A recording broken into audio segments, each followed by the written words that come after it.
evidence-based and collaborative responses to substance use disorders into your focus.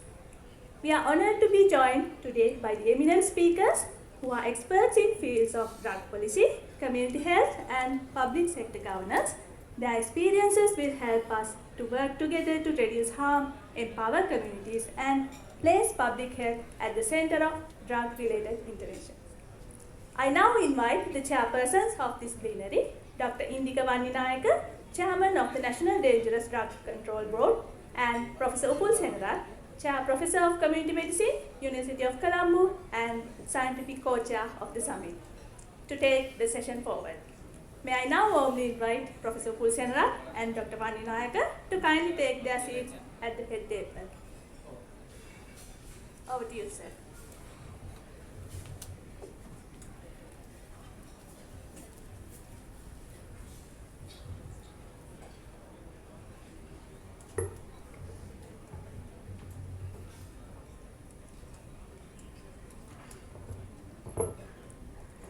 A very good afternoon, distinguished guests, respected panelists, and participants. It is my great pleasure to welcome you all to this dedicated session on substance use and public health with the theme Bridging the Gaps Through Policy, Practices, and Partnerships. This session is organized by National Dangerous Drugs Control Board under the broader umbrella of the Global Public Health Summit 2025. This session brings together key voices from policy, academia, and practices to explore the growing intersection of substance use and public health in Sri Lanka and beyond. The NDDCB is the apex national institution mandated with the coordination, planning, and implementation of drug demand and supply reduction strategies in Sri Lanka.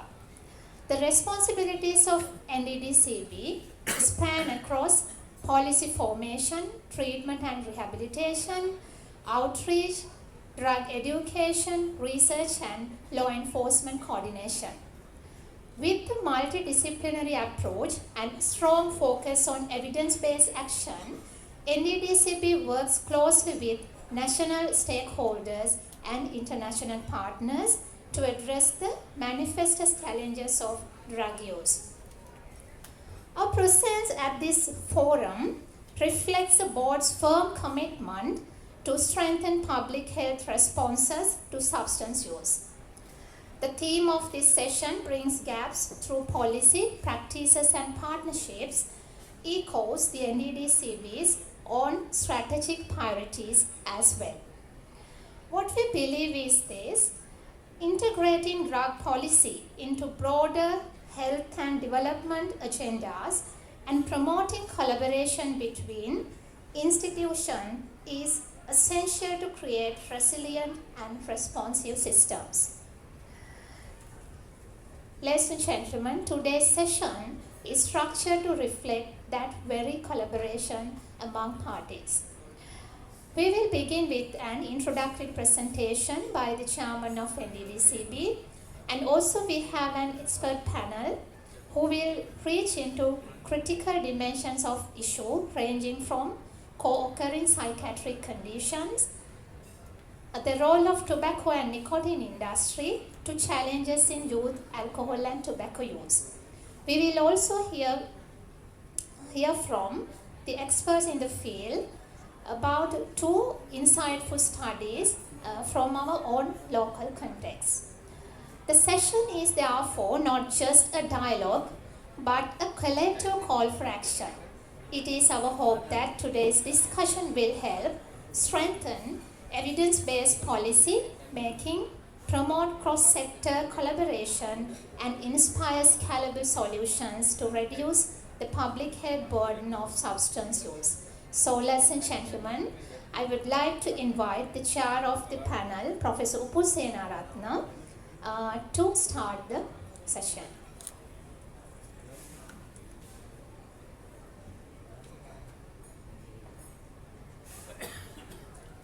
Thank you. On behalf of the organizers of the Global Public Health Summit, I have the privilege and honor to introduce our first speaker, Dr. Indika Vaninayaka. He is a distinguished medical administrator and public health leader in Sri Lanka, currently serving as the chairman of the National Dangerous Drug Control Board. Under his leadership, NDDCB plays a pivotal role in advancing national strategies on drug prevention, treatment, rehabilitation, and policy reform, emphasizing evidence-based practices, intersectoral collaborations, and international cooperation. He also represents NDDCB as a member of the board of directors of the National Authority on Tobacco and Alcohol, NATA, and the National Bureau for Rehabilitation, contributing to broader health and social development agendas. Dr. Vaninayaka holds an MD and MSc in Medical Administration from the University of Colombo, and postgraduate diploma in Public Management from SLEJA, and he is MBBS from the University of Sri Jayawardenepura. So his speech is about, he's going to make an introductory remark and key presentation on the current and emerging drug use trends in Sri Lanka. So over to you, Dr. Vanina.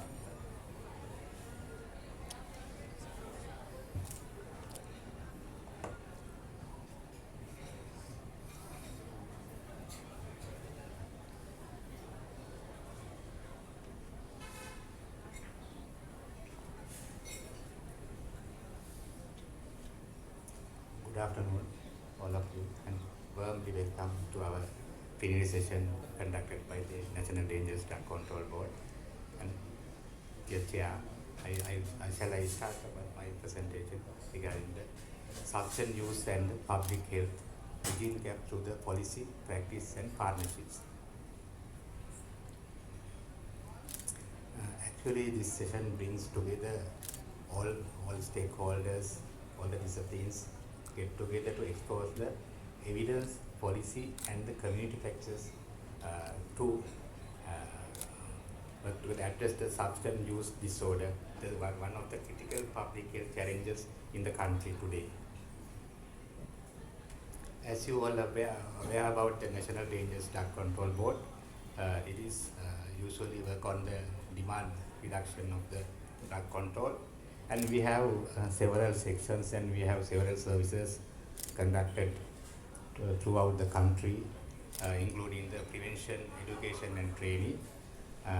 And we also have the treatment and rehabilitation centers. There are 4 centers in all over the country, that Kandy, Tambua, Gol, and the Talangama. And we have community outreach services with the 20 outreach officers in all over the country, and 300 officers in the all ages divisions. And we also have a research and laboratory service. And we have narcotic laboratory. This is one of the main narcotic laboratory in the country. And we also have the precursor control, we are controlling the precursor substance which used for the synthetic drug manufacturing. So, and we also have a international commitment, and we are signatory for the 3 conventions, and we work all 3 conventions together. So today's topic is from data to action, the National Insight into Substance Use Trend and Public Health Response in Sri Lanka. The presentation outline was the framing SUD in public health context is the main theme of this public health forum, and the national policy direction and the commitment, and the drug use trend, and in the today what are the global and local trends, and what are the from data to action, what the NDCC done and NDCC are doing, and the community and system level innovations, strategic priorities which moving forward, and what conclusion and call to all action. SUD, it's a public health issue or the issue of the criminal justice. It's a debate in Sri Lanka that, but in the global trend, it's considered as a public health crisis. Why I say it is public health crisis, uh, we can see the increase in health burden due to the substance use disorders, rise in the prevalence of substance use disorder globally and nationally, contribute significantly to mental health disorders, chronic diseases, premature death. It linked with the non-communicable disease also, the liver diseases, cardiovascular diseases, and further it's also linked with the infectious disease like HIV and hepatitis C. There are social and economic costs due to substance use disorders. They reduce the workforce productivity and increase unemployment and the absenteeism in the work, and that lead to the family breakdown, domestic violence, and child neglect. And it caused the heavy economic burden to the healthcare, criminal justice, and the social welfare system. And there is a vulnerability to the youth and the marginal groups. The adolescents, young adults, and are increasingly exposed to drug due to the peer pressure, media influence, and the lack of awareness. The marginalized communities face limited access to prevention and treatment service also. That also the issue in the Sri Lanka too. The burden on the health system. There are overcrowding in our treatment centers and the rehabilitation services. Lack of trained health professionals to manage the substance use disorder, the people with the substance use disorders. At the emergency and psychiatric services also, they also have a burden due to this SUD. And the public safety and community harm, that also issue with the SUD. Substance use is associated with the crime, violence, road traffic accidents, treatment, community safety, and increased pressure on law enforcement and public institutions. And what type of this is categorized for the SUD in ICD-10 classification? Still we are using ICD-10, and in F10 to F19 is categorized the substance use disorders, which are mental and behavioral disorder due to psychoactive substance use. F10, just remind that F10 is alcohol, F11 is opioid, the mental and behavioral disorder due to cannabinoid. That's a 12. There are up to 19. There is categorization also. So we can think this is kind of public health issue than the criminal justice. What are the policy directions we can see? We have policy. Now we are also amending the policy.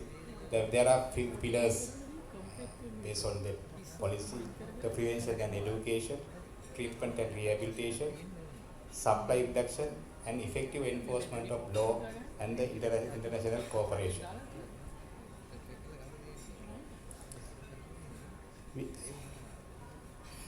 We can see the police arrest due to substance use. It is increasing. There is increasing trend, 2020 to 2024. And the special thing is the synthetic one, that methamphetamine arrest also becoming rising now. It's a rising trend. What's the global situation? Affects the estimated 64 billion people, according to the World Drug Report 2025. The new challenge we have the abuse of control of pharmaceutical drugs. Mostly, you know, the tramadol, diazepam, pregabalin. This also controlled by the Act number 41, 2022, the Poison, Opium and Dangerous Drug Amendment Act. We can see the diversification of the drug market, emerging the synthetic drugs, and a new psychoactive substance, NPS, the we call NPS, and polydrug use among youth.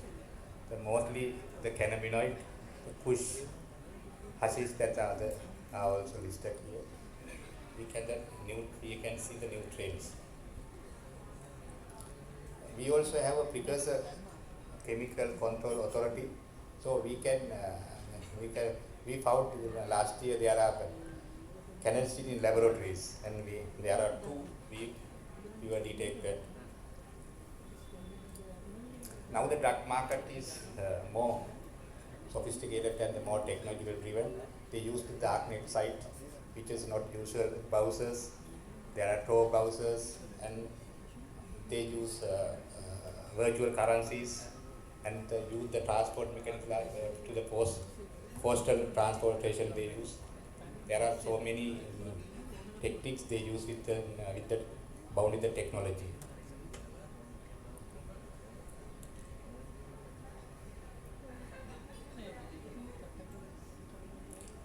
What are the NDCB response for that?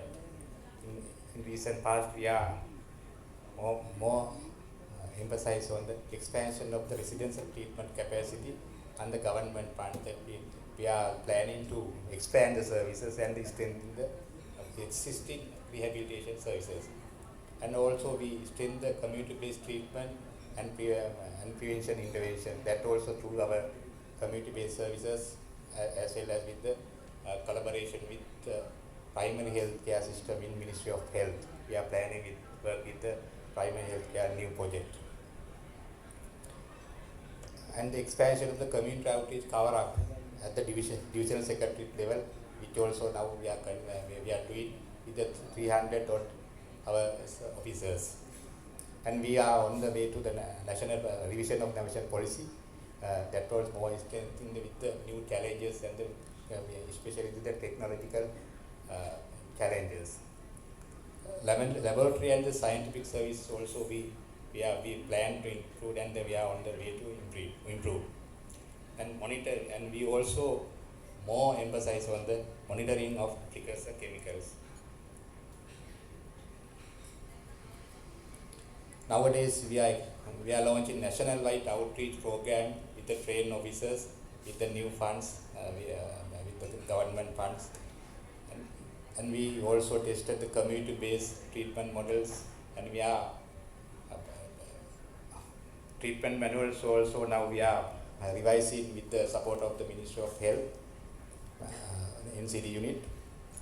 And we strengthen the divisional and district provincial drug prevention committees will be conducted in the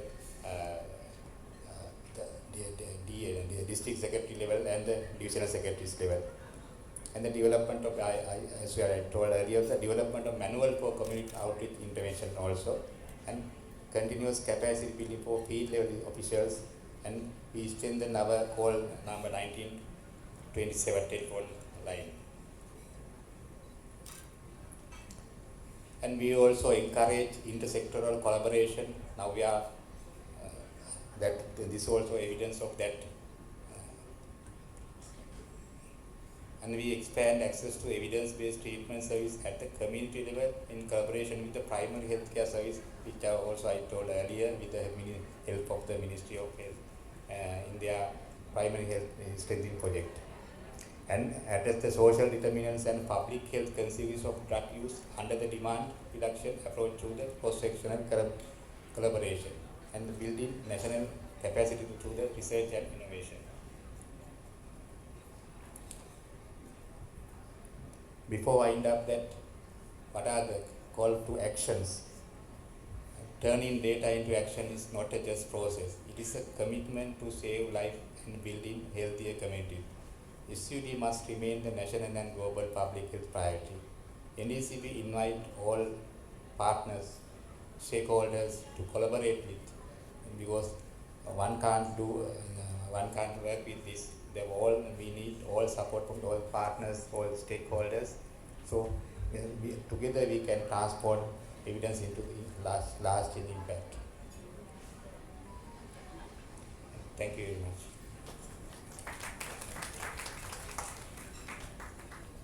Thank you, Dr.